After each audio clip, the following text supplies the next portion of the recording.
As a leader of a company, if you don't write the script, the employees will write one for you. All right, what's up, guys?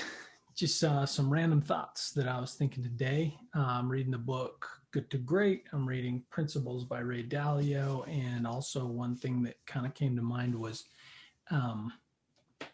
The Art of Possibility.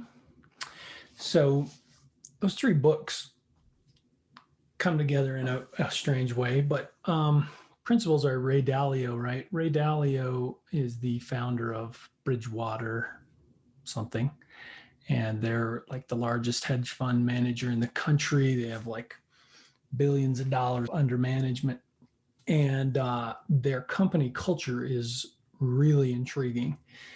They literally rate one another on tablets. They've created sort of an app where they rate one another's sort of strengths and weaknesses on various topics. And as you get more broad feedback from your peers, you begin to understand just how you're perceived in the world and what your actual strengths and weaknesses are, right? Because if you ask one or two people, they might give you different answers. But if you ask 50 or 100 people, now you're starting to hone in on something, right? So Ray's company operates that way. I heard him in an interview say that they lose a lot of employees in the first handful of months, but if they stick it out past about 5 or 6 months, they basically never leave because they love the culture. There's no spin. It's a lot of honesty and genuineness, and nothing's off the table. And like, they obviously create a very specific culture.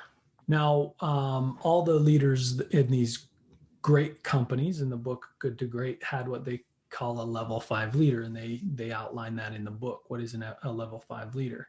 What I wanted to talk about today is managing culture and why it's so important to manage culture. So if you're a leader, and when companies are small, everyone kind of wears multiple hats. Everyone's working on the same page. There's a lot of overlap of responsibilities and collaboration on projects. So everyone in the company sort of just shares the culture. So small companies are easy to manage culture because you're all together, you're kind of in it together. The larger your company gets and the more layers of employees and managers you get, the more kind of siloed people become, right? You hire someone for a specific task, and now that person's out doing their task, and they might report to a manager who reports to someone who reports to someone, right? And the higher that ladder gets, the more disconnected leadership becomes from their employees. However, in the book, Art of Possibility, one of the chapters is called, I always say it's all made up, but that's not the actual title. It's All Invented, I believe is the name of the title. It's all invented. Just basically saying that like we tell ourselves a story, and then that's what we believe to be true. And there's so much information coming at us at any one time that we can't process all of it. And so we take the tidbits that stand out and we fill in the rest, and we make up a story, and that's our reality. That's the life we live. And since it's all invented, as a leader of a company, if you don't write the script, the employees will write one for you. And that's where it gets tough, right?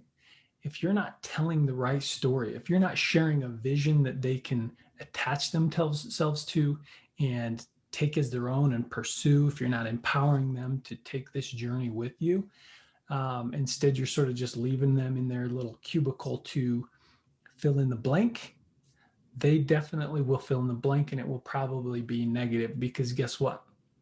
Work and life are difficult. People experience all kinds of challenges. Difficulties arrive, competitors, employee conflict, client conflict, barriers. And so if you're out there trudging in these, through these barriers and difficulties, and you don't hear a word from your manager or even more your CEO, your leader, you begin to wonder, like, why don't they talk to us? Why don't they share a vision? Why don't they have this culture or that thing? Why aren't they implementing this? How come they don't care about my thoughts and ideas? Because I'm the one out here on the ground, and yet they're giving me initiatives to do from up there that don't make sense. right? Why is this disconnected? Those kinds of thoughts are churning in their minds, that your employees' minds all the time. And you can either fill in the blank and tell the story, or you can let them do it. So you may have heard people say that if you don't control the culture, it will take a life of its own. That's why. If if the leader's not telling the employees the story, then they kind of go like, either he or she doesn't have time, they don't want to, which feels like then they don't value us.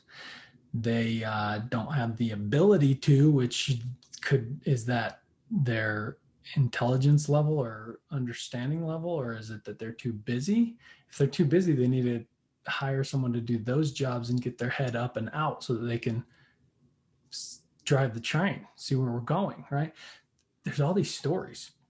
They're going to fill in these blanks. So anyway, I'm starting to ramble now, but that was just kind of one of the things I'm thinking about, right? Ray Dalio, he tells the story. He literally has people giving feedback to one another on a regular basis, and they all share the vision. The CEO's getting feedback just like all the employees, and so it's like finding out what is needed and what's to be done. Those employees feel like they're a part of it. There are a lot of companies that have nothing like that, and the employees don't feel like a part of it. So then it becomes a task-oriented job. Clock in at 8, clock out at 4 or 5, do my tasks and get my paycheck and dream about a better life somewhere else, right? So you don't want that to happen. Make sure you're telling the story, make it count, make it click, and you'll have a much more loyal, hardworking following.